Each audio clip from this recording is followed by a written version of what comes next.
Hi, I'm Bonnie Claire, and this is my channel Here for Lit, where we talk all about books.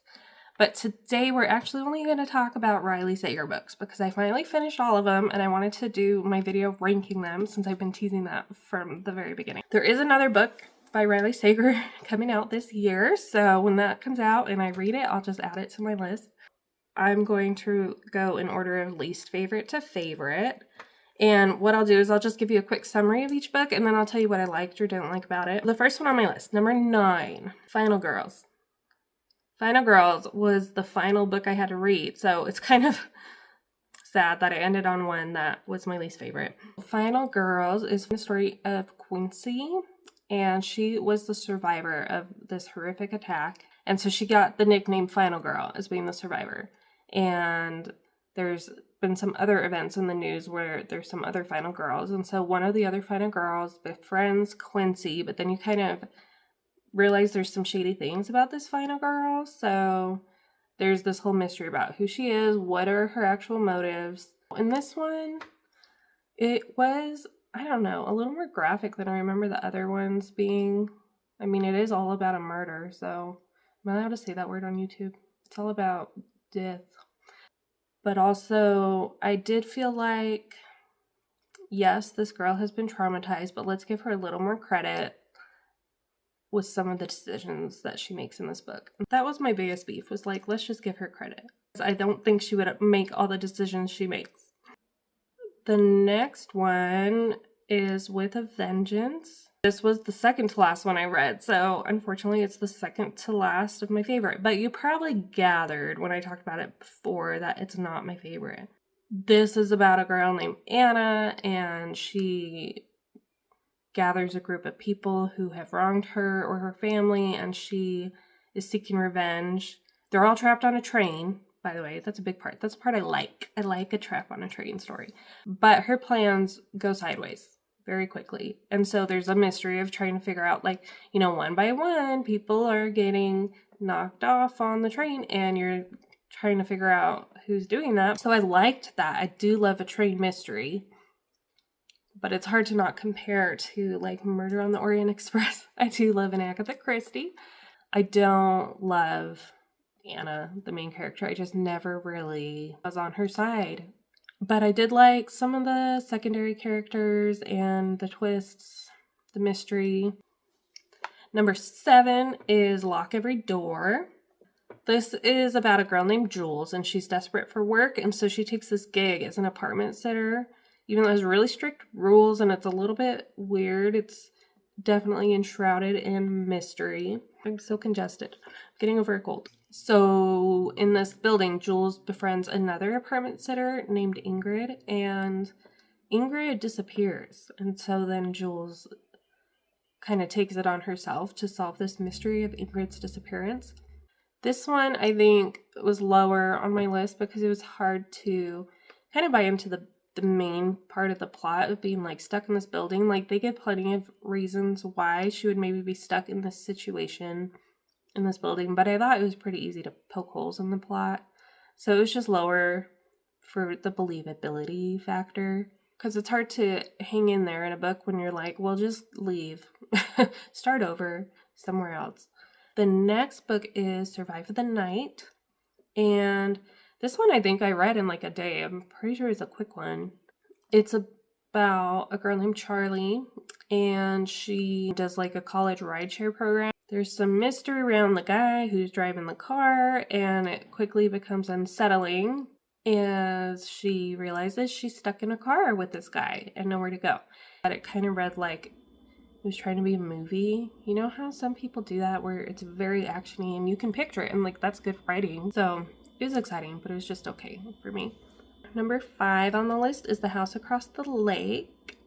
This one is about Casey, and she's mourning the death of her husband, so she retreats to their lake house, and she starts to observe her neighbors across the lake with her binoculars. You know, questionable choices, but still, that's the beginning of this whole story. So she's kind of spying on him, if you will, and she notices the woman disappears, and so then she wants to solve this mystery. She just gets really entangled in their lives, much like the film Rear Window by Alfred Hitchcock, if you've seen that wonderful movie. They even reference the movie in the book. That movie's better than this book, but I still enjoyed it. Something that I feel like you encounter in probably every single one of Riley Sager's books is people not being who you think they are. And so it's always kind of fun to see, okay, which one of these people is actually a villain? With this one, it was established like she was drinking a lot. And I get a little annoyed when it's just like, okay, we have obviously an unreliable narrator, and that was used against her both by the author, just like don't trust her, but then also in the book as well. Number 4 is the only one left. This one's about a home health aide named Kit, which I just think about the American Girl doll, but okay. Kit is caring for an elderly lady, a wealthy elderly lady who, it's rumored, killed her whole family when she was a teenager. And now she's old and harmless, right? It's a cool setting. It's this old dilapidated mansion. It's literally falling into the sea. I don't use literally lightly. It's a really cool setting, and I just thought it was a very different concept for a story. So it was just different enough that it's higher on my list. Fun mystery. I like old people, so there's some bias there. Number 3, so we're in my 3 favorites, top 3. This is The Last Time I Lied. This goes back and forth, I think, between past and present. And so Emma, when she was young, was bunking with these older girls at a summer camp. I do love a summer camp setting.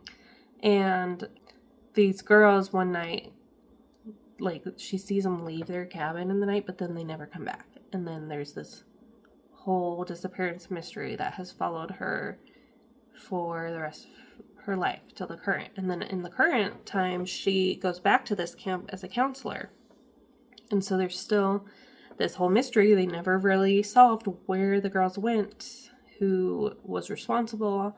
And so she gets caught up in this mystery again. Number 2 on my list is Middle of the Night. This is one that I feel like most people would put lower. I just thought that what I was hearing about it wasn't as popular of how much I liked it. This is the only one with a male protagonist. This is about a boy named Ethan, a man now, because this is one that also flips between past and present. When Ethan was just 10 years old, he was having a sleepover with his friend in the backyard, and they found the tent sliced open, and Ethan was gone.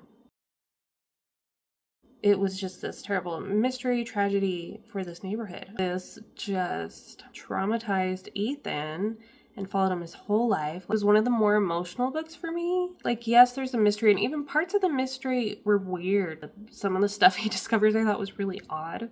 He kind of reunites with some of the other kids in the neighborhood too, like who had known about this mystery, and you see how it impacts all of them as well. It was just like, it was a sadder book, but I just thought it was really good. I'd say it's one of the sadder ones of all his books.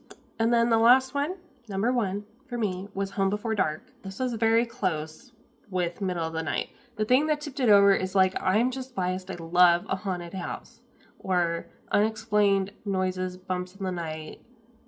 I love it. So that's what this one had. That made it number 1 for me. This is about a girl named Maggie, and she inherits this childhood home that might be haunted. I think they only lived there for about 3 weeks, and then they just got out of there and never sold it because it had all the, it was, I don't know, stories in the newspaper, or ethically her parents didn't feel like it was right to sell it, something like that. It was a childhood home that she inherited, and so now she's trying to renovate it and just sell it and be done with it.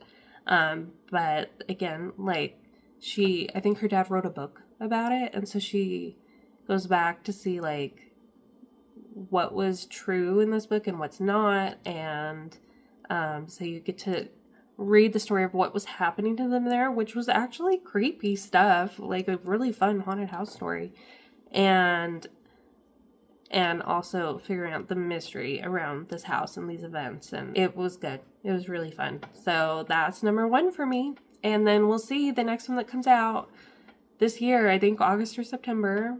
I'll slot it in here to where it ranks. Let me know if you've read any of these or if you want to read any of these or how different your list might be from mine. Thank you for watching. I'll see you whenever.